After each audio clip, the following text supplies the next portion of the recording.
राजनीति में इस समय आप बहुत सक्रिय हैं, अपनी एक पार्टी भी बना रखी है। राजनीति की क्या विचारधारा है, आपकी राजनीतिक विचारधारा क्या है? देखिए, मेरी राजनीतिक विचारधारा तो मुंह से तो खैर सभी ये बोलते हैं, बट मेरी मन से भी है कि भाई हम अपने देश की तरक्की के लिए सहायक बने। तो अब ये काम हम किसी जो ऑलरेडी राजनीतिक दल हैं उसमें अपने आप को शामिल करके भी कर सकते थे, बट मैंने ये नोटिस किया कि हमारे देश में दो तरह के राजनीतिक दल हैं और कुछ को राष्ट्रीय दल का दर्जा प्राप्त है, कुछ को क्षेत्रीय दल का दर्जा प्राप्त है। ठीक है। तो मैं जब जेल से बाहर आया तो मैंने जो उनकी वर्किंग नोटिस करी तो मुझे लगा कि नहीं, मुझे खुद को एक राजनीतिक दल अपनी विचारधारा का बनाना चाहिए और जो हमारे लाइक माइंडेड पर्सन्स हैं वो हमारे सहयोगी बने उसमें। तो मैंने क्या चीज नोटिस करी, मैंने देखा कि भाई ये जो राष्ट्रीय दल है, कांग्रेस है या बीजेपी है, ये एक तरफ तो बात करते हैं देश की, राष्ट्र की, लेकिन आज के समय में ये लोग अकेले राजनीति कर ही नहीं पा रहे हैं। पिछले करीब 30-35 सालों से आप देखेंगे भारत के अंदर कोई भी एक राजनीतिक दल की अकेले की सरकार नहीं बनी। आज एनडीए की सरकार है। तो एनडीए की सरकार का क्या मतलब है कि बीजेपी है और बीजेपी के साथ करीब जो है 28 सहयोगी दल है। उसमें जनता दल यूनाइटेड है, उसमें हम पार्टी है जीतन राम मांझी की, उसमें जो है आपके उत्तर प्रदेश से जो है संजय निषाद जी की निषाद पार्टी है, ओपी राजभर जी की पार्टी है, अजीत सिंह जी की जो है राष्ट्रीय लोक दल है। तो ऐसे करके उसके अंदर अनेक क्षेत्रीय दल है। अब जिन पार्टियों के मैंने आपसे नाम लिए, ये लोग प्योर जाति के आधार पर बनी हुई पार्टियां हैं। इन्होंने जो पार्टियां बनाई हैं उनका सिर्फ वन पॉइंट एजेंडा है कि हमें अपनी जाति के लिए प्रोग्रेस पर काम करना है, अपने जाति के मुद्दों को उठाना है और अपने समाज के ही बात करनी है, चाहे वो इनमें से कोई सा भी राजनीतिक दल हो। तो अब as a Rajput, as a भारतीय नागरिक, मैं बीजेपी को सपोर्ट करता था। अब बीजेपी को सपोर्ट करते थे और हम ये सोचते, जब आप किसी पार्टी को सपोर्ट करोगे, वोट दोगे, तो आप ये भी इच्छा रखोगे कि भाई ये अब सामने से जो हमारे जो राइट एजेंडे हैं, जो सही चीजें हैं, वो हमारे लिए हो। लेकिन अगर वो कभी उन्होंने सोचा भी, आज अगर बीजेपी ने सोचा, जैसे कि SC/ST कानून था, तो सुप्रीम कोर्ट ने 2018 में एक जो है आदेश दिया कि भाई ठीक है, SC/ST कानून रहे, कोई प्रॉब्लम नहीं है और कोई प्रॉब्लम है भी नहीं, लेकिन बिना जांच करे किसी को गिरफ्तार मत करो। तो मुझे लगता है कि इसमें कुछ गलत भी नहीं है। भाई हर केस में जब कोई विक्टिम आरोप लगाता है तो पुलिस उसमें जांच करती है और जांच करके अगर गलती पाई जाती है तो उसको गिरफ्तार करके जेल भेजती है। तो इसमें ये था कि भाई कोई जांच नहीं होगी और ऐसे ही अरेस्ट, बिना किसी ने कह दिया कि जी मुझे जाति सूचक शब्द कहे, तो जो है उसकी अरेस्टिंग हो रही थी। और इसमें वैसे तो ये जो है ओबीसी के भी खिलाफ था, चाहे आप यादव भाई हैं, जाट भाई हैं, गुजर भाई हैं या सैनी भाई हैं, तो कईयों के ऊपर फर्जी SC/ST के केस लगते थे। लेकिन इसमें सबसे बड़े जो प्रताड़ित थे वो राजपूत और ब्राह्मण थे। तो समाज ने ये अपील करी कि भाई चलो ठीक है, ये तो बहुत अच्छा है। और बहन मायावती जी जो है, जब उनकी सरकार थी तो उन्होंने ये रूल बनाया भी था कि भाई DSP रैंक का आदमी इसकी जांच करेगा और अगर जांच सही मिलेगी तभी अरेस्टिंग होगी। ठीक है। लेकिन जो है इसको बाद की सरकारों ने थोड़ा और टेढ़ा मेढ़ा कर दिया। तो सुप्रीम कोर्ट की रूलिंग के बाद क्या हुआ कि सड़कों पे आ गए लोग, SC समाज के लोग, वो कहने लगे कि नहीं जी, इस कानून को जो है और कड़ा करके बनाया जाना चाहिए और सुप्रीम कोर्ट क्यों दखल अंदाजी कर रहा है। बहुत सारे ऐसे केसेस भी आए जिसमें जो है इसका बहुत दुरुपयोग हुआ।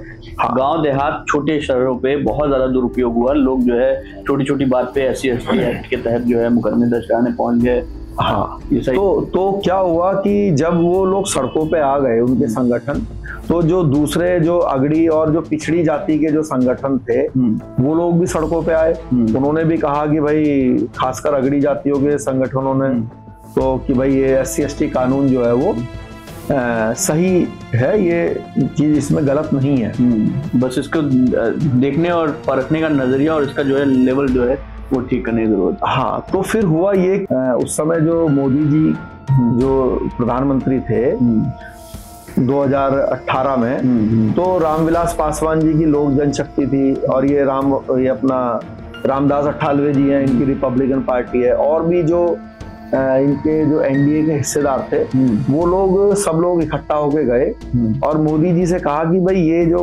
कानून है इसको आप सख्त करके बनाइए और सुप्रीम कोर्ट का जो जजमेंट है उसको अध्यादेश लाके खत्म कर दीजिए।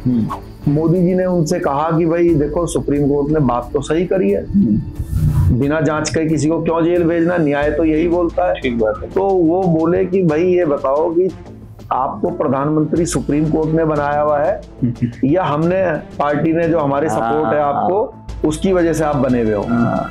तो मोदी जी को उनके सामने सरेंडर करना पड़ा। आप देखेंगे कि अखबारों में जो खबर थी उस समय ये थी कि भाई रामविलास पासवान जी और रामदास अठावले जी और दूसरे नेताओं ने मोदी जी के कान ऐंठे और अपना कानून पास करवाया। तो मुझे उस दिन फील हुआ कि भाई हम तो एक तरफा मोदी जी को वोट दे रहे हैं या बीजेपी को वोट दे रहे हैं, लेकिन जरूरत पड़ने पर जो छोटी पार्टियां हैं जो जाति के आधार पर बनी हुई है तो वो लोग इनसे अपने मनमर्जी काम करा लेते हैं। जैसे आज जो है पूरे देश का चाहे लोग इकट्ठा हो जाएं, लेकिन अगर नीतीश कुमार जी चाहें कि उनको अपने कुर्मी समाज के लिए कुछ कराना है तो वो सक्षम है कराने के लिए। तो इसलिए हमने सोचा कि भाई हम भी एक ऐसा राजनीतिक दल बनाएं जो कि जरूरत पड़ने पर वहां पार्लियामेंट में जब बैठे हों, चाहे हम NDA का हिस्सा हो चाहे हम इंडिया गठबंधन का हिस्सा हो, लेकिन जब देश की बात आए, जब मोदी जी या फिर राहुल गांधी जी अगर प्रधानमंत्री हैं और हम वहां पे हिस्सेदार हैं, अगर वो कहें कि हमें देश के लिए फाइटर प्लेन खरीदने हैं तो हम कहें खरीदिए, वो कहें मंदिर बनाना है तो हम कहें बनाइए, वो कहें रोड बनानी है तो हम कहें बढ़िया रोड बनाइए। लेकिन जब वो ये कहें कि भाई हम तो 1 लाख ये नौकरियां देने के लिए आए हैं, तो हम कहें ठीक है मोदी जी, आप दूसरे भाइयों को भी दीजिए लेकिन हमारा भी ध्यान दीजिए, हमें भी दीजिए। क्या या कोई योजना है तो अभी योजनाओं का लाभ नहीं हमें मिलता, हर चीज में समाज जो है पिछड़ाता जा रहा है। तो हमारी भी बात रखने के लिए और सर्व समाज के लिए हम बात रखें किसी के साथ। हमारा ये नारा भी है कि ना किसी का अधिकार छीनेंगे, ना अपना अधिकार किसी को छीनने देंगे। तो इस रास्ते पर हम लोग चल रहे हैं और अभी नई पार्टी है, 5-6 साल हुए हैं। हरियाणा, बिहार, उत्तर प्रदेश, उत्तराखंड, दिल्ली ये हमारे वर्किंग एरियाज हैं।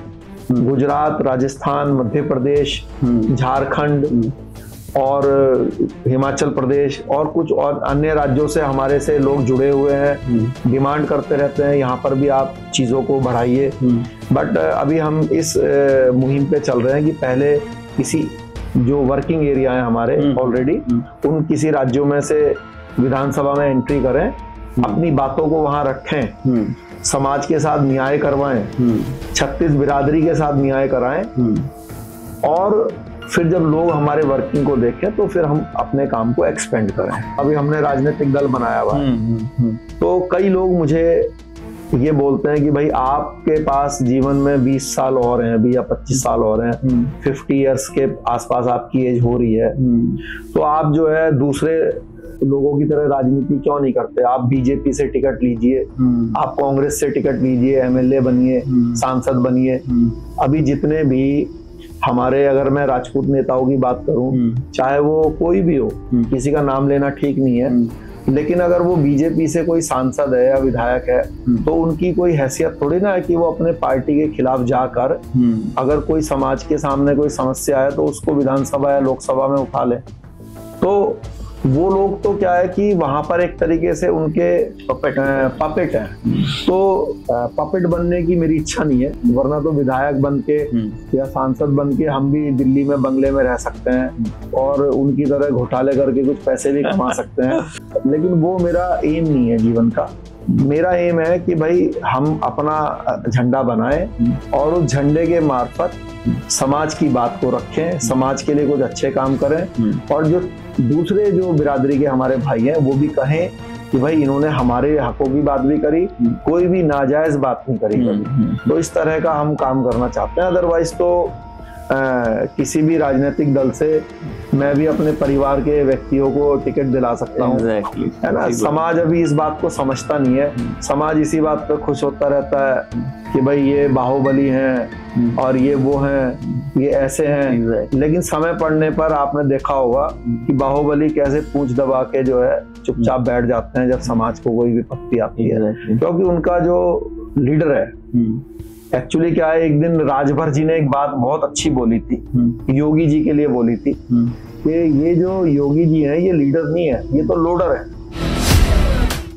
तो क्योंकि वो अपने मन मुताबिक काम तो नहीं कर सकते, क्योंकि भारतीय जनता पार्टी कोई उनकी अपनी जेब में रखी हुई पार्टी थोड़ी ना है भाई, और भी मुख्यमंत्री हैं तो ये तो पूरा सिस्टम हैगा, तो वो तो उसके एक हिस्सेदार हैं। कल को कोई दूसरा मुख्यमंत्री आ जाएगा, वो अपने अकॉर्डिंगली जितना कर पाएगा कर लेगा, वरना पार्टी का मैनिफेस्टो है, पार्टी की एक लाइन है, उसके अनुरूप काम किया जाता है। अब आपने देखा होगा जब योगी जी फर्स्ट टाइम मुख्यमंत्री बने थे तो सबसे पहले आते ही मुझे याद है 2017 में पहला चुनाव था, शायद 17 में हुआ था ना, हाँ 17 में हुआ था। तो जब योगी जी फर्स्ट टाइम मुख्यमंत्री बने तो उन्होंने सबसे पहले महाराणा प्रताप जयंती की छुट्टी जो है वो खत्म की थी। अब दोबारा से जब बने तो दोबारा से छुट्टी जो है घोषित कर दी। अब समाज क्या है, जब उन्होंने खत्म की तब तो कुछ बोला नहीं, और जब अब शुरू करी तो फिर मालाएं पहना रहे हैं, खुश हो रहे हैं कि देखो भाई महाराणा प्रताप जयंती की छुट्टी घोषित कर दी। अरे भाई बंद भी तो 5 साल पहले उन्होंने की थी। तो ये देखना है हमें कि चाहे कोई हमारा सजातीय भाई हो, चाहे कोई हमारा सगा भाई हो, अगर वो हमारे लिए समाज के लिए कुछ नहीं कर पा रहा है और वो ये मजबूरी बता रहा है कि भाई मुझे वो नहीं करने दे रहा, तो भाई तू तो कुर्सी पे बैठ के मजे ले रहा है, और जो बेचारे जो तेरी तरफ टकटकी लगा के बैठे हैं, आशा कर रहे हैं कुछ करे, उनके लिए तुम कुछ कर नहीं रहे हो और ये बोल रहे हो कि वो करने नहीं दे रहा। तो भाई तुम तो मजे लो, बढ़िया गाड़ियों में घूमो, बॉडीगार्ड लेके घूमो, करोड़ों अरबों रुपए अंटी कर लो, और जब दूसरे को कुछ फेवर करने की बात हो तो कह दो जी वो मेरे को पार्टी ने मना कर दिया। भाई पार्टी ने मना कर दिया तो तू मुख्यमंत्री की या मंत्री की कुर्सी पे क्यों मजे ले रहा? तू भी छोड़ कि भाई मैं कुछ कर नहीं पा रहा, मैं तो अपना रिजाइन कर रहा हूँ।